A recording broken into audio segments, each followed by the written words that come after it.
Hello दोस्तों, कभी आपने सोचा है कि आपका दिमाग दिन भर में कितना डायरेक्शंस में भागता है। एक पल में आप इंस्टाग्राम स्क्रॉल कर रहे होते हैं, अगले ही मोमेंट किसी नोटिफिकेशन की बीप पर अटेंशन चला जाता है और फिर अचानक याद आता है कि कोई काम तो अधूरा रह गया। हम सबका मन करता है कि हम कुछ बड़ा करें, कोई ड्रीम प्रोजेक्ट पूरा करें, कोई स्किल सीखें, करियर में ग्रो करें। लेकिन जब एक्शन लेने का टाइम आता है तो मन डिस्ट्रैक्ट हो जाता है। और सबसे दुख की बात यह है कि यह डिस्ट्रैक्शन अब हमारी आदत बन चुकी है। सोचिए, क्या आपने कभी कोई ऐसा दिन बिताया है जहां आपने पूरा दिन काम किया, लेकिन रात को लगा कि आपने कुछ खास अचीव नहीं किया। आपको लगा कि आप बिजी तो बहुत थे लेकिन प्रोडक्टिव नहीं। यही है आज की सबसे बड़ी प्रॉब्लम, लैक ऑफ फोकस।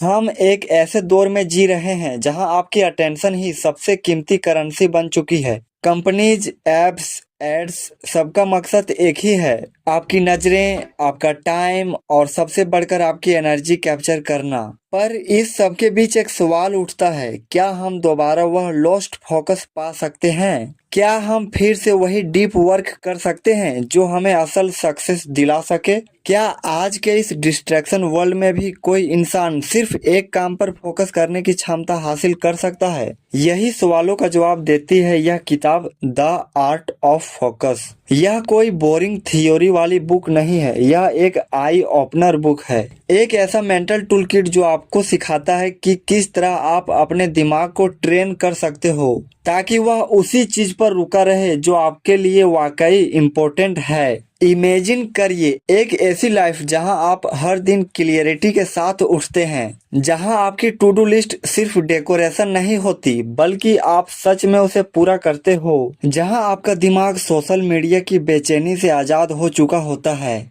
और आपका हर एक्शन आपकी ग्रोथ की तरफ बढ़ता है। अब सोचिए, अगर ऐसा फोकस आप हासिल कर लें तो आपकी लाइफ कितनी बदल सकती है। यह किताब आपको ले जाती है उसी जर्नी पर जहां आप मल्टीटास्किंग की इल्यूजन को तोड़ते हैं, अपने एनवायरनमेंट को रीडिजाइन करते हैं, डिजिटल नॉइज से लड़ते हैं और अपने अटेंशन को एक शार्प लेजर की तरह पॉइंट करते हैं उसी चीज पर जो आपको आगे ले जाएगी। किताब में कहीं बातें आपको अनकंफर्टेबल जरूर लगेगी, लेकिन वह आपकी आंखें खोलेगी, क्योंकि असल ट्रांसफॉर्मेशन कंफर्ट जोन से बाहर ही शुरू होता है। इस वीडियो में हम जानेंगे इस किताब की सबसे पावरफुल बातों को जो आपकी सोच, आपकी वर्किंग स्टाइल और आपकी पूरी लाइफ का डायरेक्शन बदल सकती है। तो अगर आप भी चाहते हैं कि आप उस नॉइज से बाहर निकलें और एक ऐसी क्लियरिटी के साथ जिएं जहां डिस्ट्रैक्शंस आपकी पावर को चुरा ना सके, तो इस वीडियो को एंड तक जरूर देखें।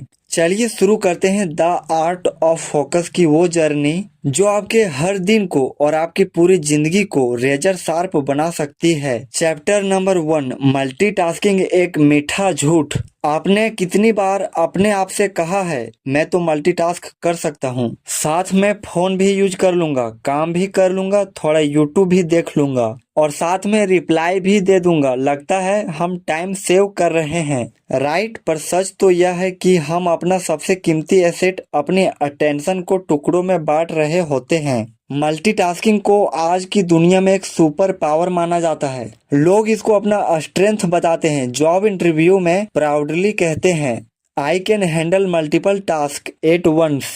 लेकिन न्यूरोसाइंस और साइकोलॉजी कुछ और कहती है, हमारा दिमाग एक टाइम पर सिर्फ एक काम पर पूरी अटेंशन दे सकता है। जब हम मल्टीटास्क करते हैं तब हम असल में मल्टीटास्किंग नहीं कर रहे होते, हम टास्क स्विचिंग कर रहे होते हैं। और हर बार जब हम एक टास्क से दूसरे टास्क पर स्विच करते हैं तो हमारा ब्रेन एक छोटी सी कीमत चुकाता है जिसे कहते हैं अटेंशन रिड्यूज। मतलब जब आप एक टास्क को छोड़कर दूसरे पर जाते हैं तो आपकी अटेंशन का एक हिस्सा पुराने टास्क में ही अटका रह जाता है।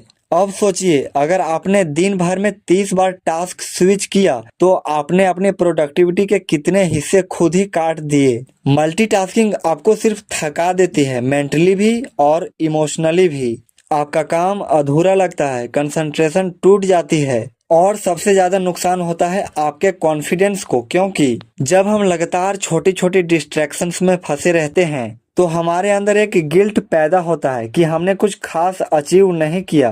और यह गिल्ट धीरे धीरे सेल्फ डाउट बन जाता है। अब आपको एक शॉकिंग फैक्ट बताता हूँ। कई रिसर्च स्टडीज में पाया गया है कि जो लोग लगातार मल्टीटास्क करते हैं उनकी अटेंशन स्पैन कम होती जाती है। वह जल्दी डिस्ट्रैक्ट होने लगते हैं और धीरे धीरे उन्हें सिंगल टास्क भी बोझ लगने लगता है। और सबसे बड़ा मिथ, मल्टीटास्किंग कभी भी आपका टाइम नहीं बचाता, यह आपके रिजल्ट्स की क्वालिटी को गिरा देता है। आप ज्यादा नहीं कर रहे होते, आप कम क्वालिटी में बहुत कुछ कर रहे होते हैं। अब सोचिए, अगर कोई सर्जन, कोई पायलट या कोई सोल्जर मल्टीटास्क करने लगे तो क्या आप उस पर भरोसा करेंगे? नहीं ना। तो फिर अपनी जिंदगी के सबसे इम्पोर्टेंट डिसीजंस और गोल्स को आप एक डिस्ट्रैक्टेड माइंड के हवाले कैसे कर सकते हैं? इसलिए यह चैप्टर हमें सिखाता है कि मल्टीटास्किंग को छोड़ना कोई कमजोरी नहीं है, यह एक चॉइस है। एक ऐसी चॉइस जो आपको डीप वर्क की तरफ ले जाता है, क्लियरिटी की तरफ, एक्सीलेंस की तरफ। किताब आपको इनवाइट करती है एक नई सोच अपनाने के लिए, ना कि मैं हर चीज कर सकता हूँ एक साथ,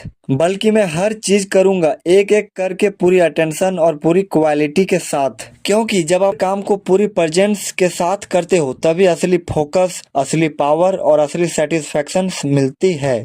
तो अगली बार जब आपका माइंड कहे चलो मल्टीटास्किंग कर लेते हैं, तो बस एक पॉज लीजिए और याद रखिए, आपको सब कुछ एक साथ करने की जरूरत नहीं है। आपको सिर्फ एक चीज को पूरा करना है। चैप्टर 2, फोकस के पीछे की साइंस। कभी आपने यह सोचा है कि जब हम किसी एक काम में पूरी तरह डूब जाते हैं तो टाइम कैसे उड़ जाता है? कभी कभी ऐसा लगता है जैसे घड़ी रुक गई हो या हम किसी दूसरी दुनिया में चले गए हैं। उसे कहते हैं फ्लो स्टेट, और यह कोई मैजिक नहीं है, यह प्योर साइंस है। हमारा दिमाग एक कॉम्प्लेक्स मशीन है और यह मशीन हमेशा सर्वाइवल मोड में काम करती है। हर मोमेंट यह डिसाइड कर रही होती है कि किस चीज पर ध्यान देना है और किसे इग्नोर करना है। क्योंकि दुनिया में हर सेकंड लाखों सिग्नल्स और डिस्ट्रैक्शंस मौजूद हैं और हमारा ब्रेन सब कुछ एक साथ हैंडल नहीं कर सकता, इसलिए हमारा अटेंशन एक लिमिटेड रिसोर्स है। बिल्कुल वैसे ही जैसे बैटरी, अगर आप उसे हर जगह इस्तेमाल करते रहोगे तो पावर जल्दी खत्म हो जाएगी। अब यहाँ एक इम्पोर्टेंट टर्म आता है, प्री फ्रंटल कॉर्टेक्स। यह आपके ब्रेन का वह हिस्सा है जो प्लानिंग, डिसीजन मेकिंग और अटेंशन को कंट्रोल करता है। जब आप फोकस में होते हैं यह हिस्सा एक्टिव होता है और आपका दिमाग लेजर की तरह काम करता है। लेकिन जैसे ही कोई नोटिफिकेशन आता है या कोई थॉट आपको डिस्ट्रैक्ट करता है तो यह सर्किट टूट जाता है, आप फिर से ग्राउंड जीरो पर आ जाते हो।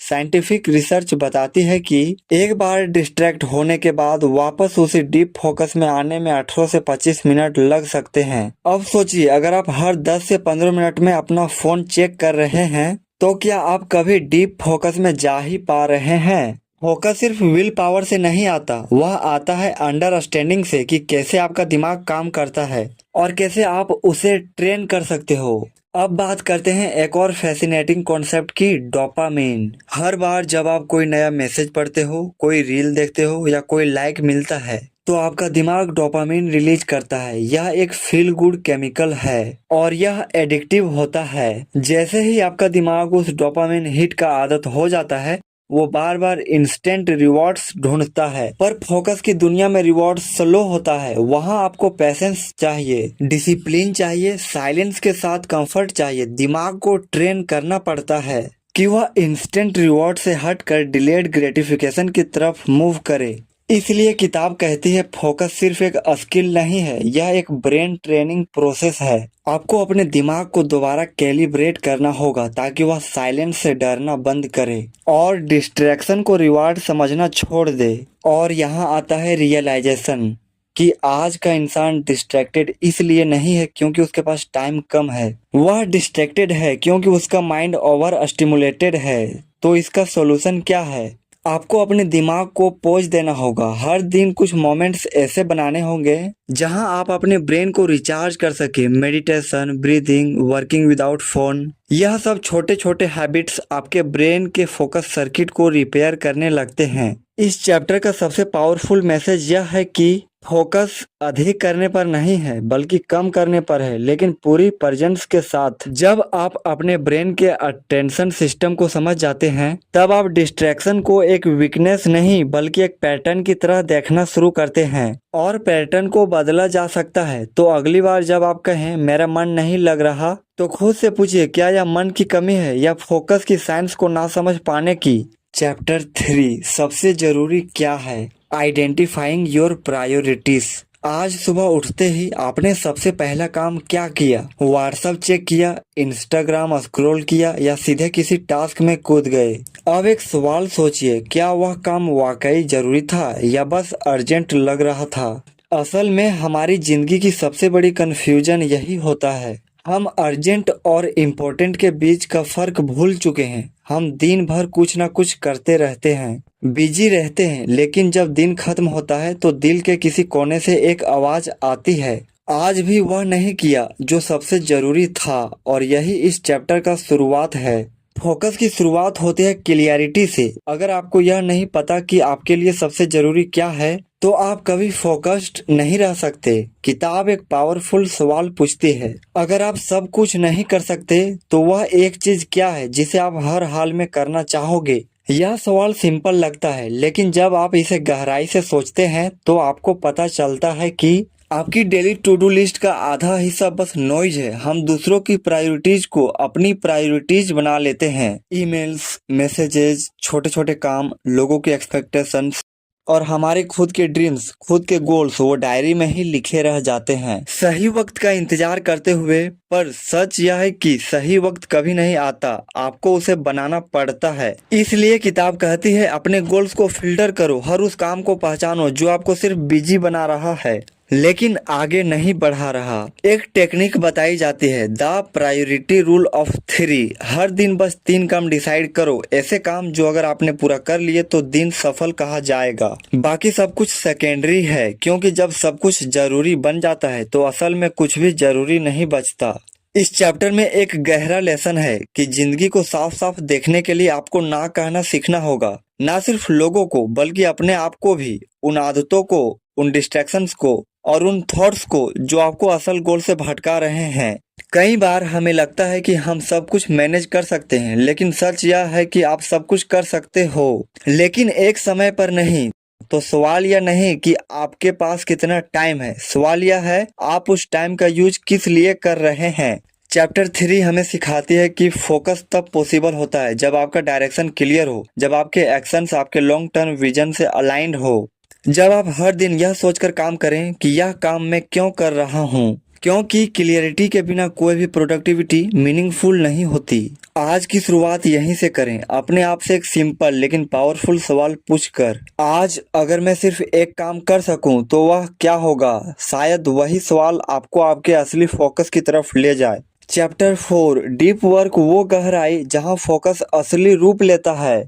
क्या आपको याद है वह पल जब आप किसी काम में इतना खो गए थे कि आपको वक्त का पता ही नहीं चला? ना फोन की आवाज डिस्ट्रैक्ट कर पाई, ना सोशल मीडिया की लत, ना कोई ख्याल, बस आप थे और आपका काम था। उसे कहते हैं डीप वर्क। आज के इस दौर में डिस्ट्रैक्शन हर जगह है। डीप वर्क एक सुपर पावर बन चुका है। किताब कहती है जो लोग डीप वर्क करना जानते हैं वही लोग इस नोइजी दुनिया में कुछ एक्स्ट्रा ऑर्डिनरी क्रिएट कर सकते हैं। लेकिन डीप वर्क है क्या? यह वह स्टेट होती है जहां आप पूरी तरह एक टास्क में इमर्ज हो जाते हैं। आपका ब्रेन हाई परफॉर्मेंस मोड में चला जाता है, आपकी क्रिएटिविटी पीक पर होती है और आपकी प्रोडक्टिविटी का लेवल 10x तक बढ़ जाता है। पर क्या यह इतना आसान है? बिल्कुल नहीं। डीप वर्क एक मसल की तरह होता है जिसे ट्रेन करना पड़ता है डिसिप्लिन के साथ। Scrolling, switching, jumping from tab to tab, हमारा ब्रेन कंसिस्टेंटली डोपामिन के छोटे छोटे डोजेज पर जीने लगा है। डीप वर्क उस कंफर्ट जोन को तोड़ता है जो कहता है आप डिस्ट्रैक्शन से भागो मत, उससे लड़ो। और जब आप सच में लड़ते हो तो शुरुआत में बोर्डम महसूस होता है, अंदर बेचैनी होती है, फोन बार बार देखने का मन करता है। लेकिन जैसे जैसे आप टिकते जाते हैं आपका माइंड एक नई क्लियरिटी में प्रवेश करता है। डीप वर्क का रियल मैजिक तब शुरू होता है जब आप एक टास्क को इतने फोकस से करते हैं कि आप अपनी लिमिट्स को क्रॉस कर देते हैं। आप वह रिजल्ट क्रिएट करते हैं जो दूसरों को महीने लग सकते हैं और आप कुछ घंटों में कर जाते हैं। लेकिन इसके लिए चाहिए दो चीजें, इन्वायरमेंट और इंटेंशन। इन्वायरमेंट का मतलब आप ऐसा स्पेस बनाए जहां डिस्ट्रैक्शन जीरो हो, फोन साइलेंट हो, नोटिफिकेशन बंद हो और क्लियर डेस्क हो। और एक स्पेसिफिक समय जहां आप सिर्फ एक चीज पर काम करें। और इंटेंशन का मतलब है आप अपने दिमाग को बता रहे हैं कि अभी मैं एक काम को पूरी अवेयरनेस और एनर्जी के साथ करूंगा।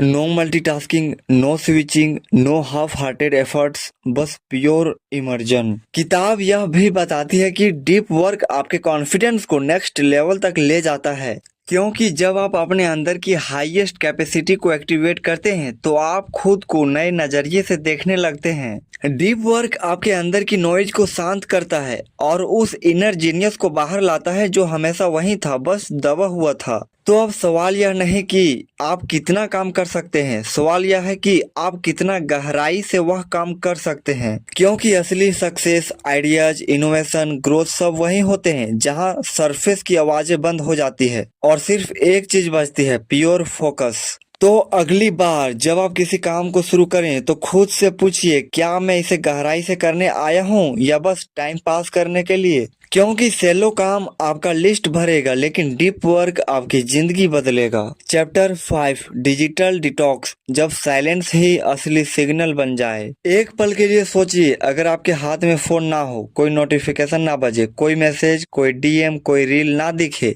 तो क्या आप शांत रह पाएंगे या फिर बेचैनी सी होगी? ऐसा लगेगा जैसे कुछ छूट रहा है। आज हमारी मॉर्निंग्स एक स्क्रीन से शुरू होती है और रात भी उसी स्क्रीन के साथ खत्म होती है। हमारा माइंड हर सेकंड किसी नई इन्फॉर्मेशन, किसी नई ट्रिगर के पीछे भाग रहा है और सबसे खतरनाक बात, हमें लगने लगा है कि यह नॉर्मल है। पर सच यह है, यह नॉर्मल नहीं है, यह माइंड का स्लो पॉइजनिंग है। किताब की यह चैप्टर हमें एक रियलिटी मिरर दिखाता है कि कैसे हमारा डिजिटल लाइफ हमारी रियल लाइफ को खा रहा है। हम एक टाइम पर दो जिंदगियां जी रहे हैं, एक ऑनलाइन और एक कहीं गुम भीतर, जिसे हम खुद भी महसूस नहीं कर पा रहे हैं। डिजिटल डिटॉक्स का मतलब सिर्फ फोन बंद करना नहीं है, यह एक रीसेट है, अपने दिमाग को फिर से कैलिब्रेट करने का तरीका, ताकि हम साइलेंस से डरना बंद करें। क्योंकि आज साइलेंस अनकंफर्टेबल लगता है। अगर 5 मिनट कुछ ना करे तो फोन हाथ में आ ही जाता है, जैसे कि दिमाग खुद को डिस्ट्रैक्ट करना चाहता है हर कीमत पर। लेकिन किताब कहती है जब आप डिटॉक्स करते हैं तब शुरुआत में विड्रॉल सिम्टम्स आते हैं, FOMO, fear of missing out, boredoms, anxiety. लेकिन जैसे जैसे आप टिकते हैं आप एक नई चीज महसूस करते हैं, क्लियरिटी। आपकी सोच साफ होती है, आपका माइंड तेजी से प्रोसेस करता है और आप रियल मोमेंट्स में प्रेजेंस महसूस करते हैं। डिजिटल डिटॉक्स आपको सिखाता है कि अटेंशन प्राइजलेस है और उसे हर सेकेंड स्क्रॉल कल्चर के हवाले करना एक साइलेंट सुसाइड जैसा है। अब सवाल उठता है, कैसे करें डिटॉक्स? इसके लिए किताब कुछ प्रैक्टिकल स्टेप्स बताती है। सोशल मीडिया को फिक्स टाइम पर यूज करें, हर पल नहीं। एक दिन में कुछ 9 स्क्रीन आवर्स रखें जहां सिर्फ आप हो, आपकी सोच हो। नोटिफिकेशन ऑफ करें, आप टेक्नोलॉजी के मालिक हैं, वह आपके नहीं। और सबसे जरूरी, बॉर्डम को अलाउ करें, क्योंकि वही से असली क्रिएटिविटी पैदा होती है। हर बार जब आप फोन से दूरी बनाते हैं आप अपने असली सेल्फ के करीब जाते हैं। तो अगली बार जब माइंड खुद को डिस्ट्रैक्ट करने के लिए फोन की तरफ जाए तो एक पॉज लीजिए और खुद से पूछिए, क्या मैं कुछ भूलने से डर रहा हूँ या खुद से मिलने से? क्योंकि डिटॉक्स सिर्फ फोन से नहीं है, यह खुद से रिकनेक्ट करने की शुरुआत है।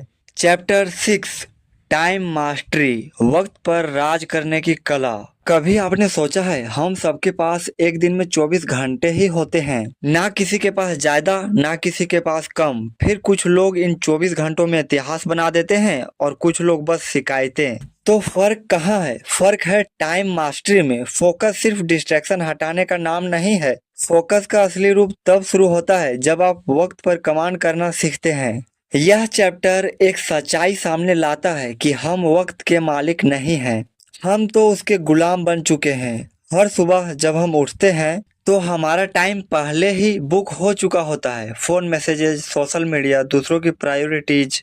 हम दिन भर भागते रहते हैं लेकिन बिना डायरेक्शन के, और जब दिन खत्म होता है तो एक भारी सा गिल्ट रह जाता है, मैंने किया क्या आज। किताब कहती है टाइम को कंट्रोल करने के लिए पहले खुद को कंट्रोल करना होता है, और यह कंट्रोल आता है इंटेंशन से। हर सुबह आप डिसाइड करते हैं कि आपका टाइम कहाँ जाएगा, या फिर दुनिया आपके लिए डिसाइड कर लेती है। टाइम मास्टरी एक स्किल नहीं है, यह एक माइंडसेट है जहां आप टाइम को फिल नहीं करते, आप उसे डिजाइन करते हो। यहाँ पर एक पावरफुल तरीका बताया गया है, टाइम ब्लॉकिंग। मतलब आप अपने दिन को स्लॉट में डिवाइड करते हैं। हर ब्लॉक में एक क्लियर पर्पज होता है, काम, learning, rest, deep work, even burden, और सबके लिए एक जगह तय होती है। जब टाइम का कोई पार्ट फ्री नहीं होता तो उसका मिसयूज भी नहीं होता है। इस चैप्टर में एक और शानदार बात कही गई है कि बिजी होना कोई अचीवमेंट नहीं है। अगर आप हर समय ऑक्यूपाइड हैं तो शायद आप खुद से भाग रहे हैं। टाइम मास्टरी हमें सिखाता है कि नो कहना वक्त बचाने का सबसे जरूरी तरीका है। हर हाँ जो आप दूसरों को कहते हैं वह आपके वक्त के एक हिस्से काट कर ले जाती है। हर मिनट की कीमत समझिए, क्योंकि टाइम कभी वापस नहीं आता, और कोई भी रिग्रेट गुजरे वक्त को वापस नहीं ला सकता। इसलिए किताब एक सवाल पूछती है, आप अपने टाइम को कैसे देखना चाहते हैं? एक करेंसी की तरह या एक केओस की तरह? मास्टरी तब आती है जब आप अपने दिन को इतनी क्लियरिटी से डिजाइन करते हैं कि डिस्ट्रैक्शन को जगह ही ना मिले। एक और सीक्रेट स्ट्रेटेजी दी गई है, एनर्जी मैचिंग।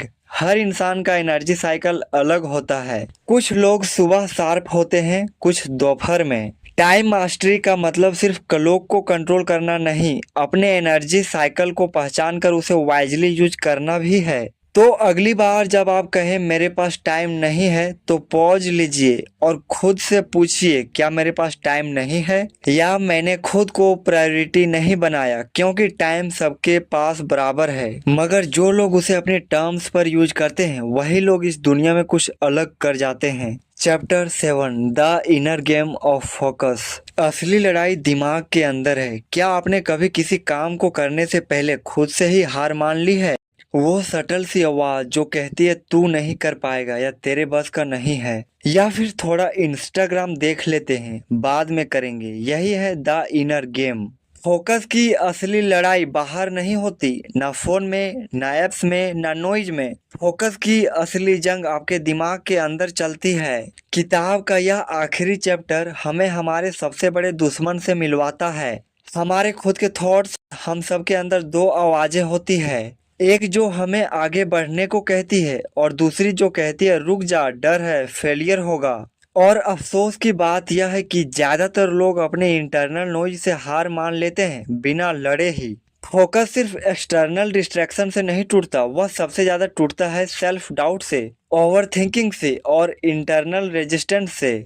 जब आपका माइंड क्लियर नहीं होता तो कोई भी टेक्निक, कोई भी प्रोडक्टिविटी हैक काम नहीं करता। इसलिए किताब कहती है inner focus is the foundation of all outer performance. आपका ध्यान तब टिकता है जब आपका माइंड काल्म होता है, जब आप अपने थॉट्स के पीछे नहीं भागते बल्कि उन्हें समझाते हैं, ऑब्जर्व करते हैं और कंट्रोल करते हैं।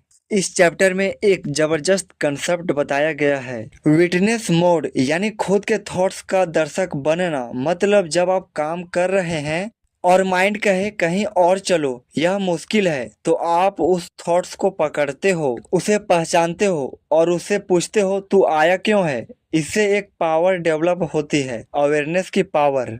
आप समझते हो कि हर थॉट सच नहीं होता, हर अर्ज फॉलो करना जरूरी नहीं होता, हर फियर का मतलब डरना नहीं होता। यहीं से शुरू होता है the inner game of focus. किताब मेडिटेशन, जर्नलिंग और थॉट्स ट्रैकिंग जैसी टेक्निक भी सजेस्ट करती है, ताकि आप अपने माइंड को बाहर से नहीं अंदर से डिसिप्लिन कर सके। यहाँ एक पावरफुल लाइन दी गई है, अगर आप अपने मन को जीत लो तो पूरी दुनिया जितना आसान हो जाता है। आपके अंदर क्लियरिटी आनी शुरू होती है, सेल्फ कंट्रोल बढ़ता है, और फोकस कोई स्ट्रगल नहीं रह जाता, वह आपकी आइडेंटिटी बन जाती है। तो अगली बार जब आप किसी डिस्ट्रैक्शन से लड़ रहे हो तो पहले ये देखिए कि वह डिस्ट्रैक्शन बाहर से आया है या आपके ही माइंड ने पैदा किया है। क्योंकि असली फोकस तब पैदा होता है जब आप बाहर की नॉइज को म्यूट करते हुए अपने अंदर की आवाज से शांति बना पाते हैं। और वही लोग जो इनर गेम जीत लेते हैं वह दुनिया में कुछ ऐसा कर जाते हैं जो बाकी लोग सिर्फ इमेजिन कर पाते हैं।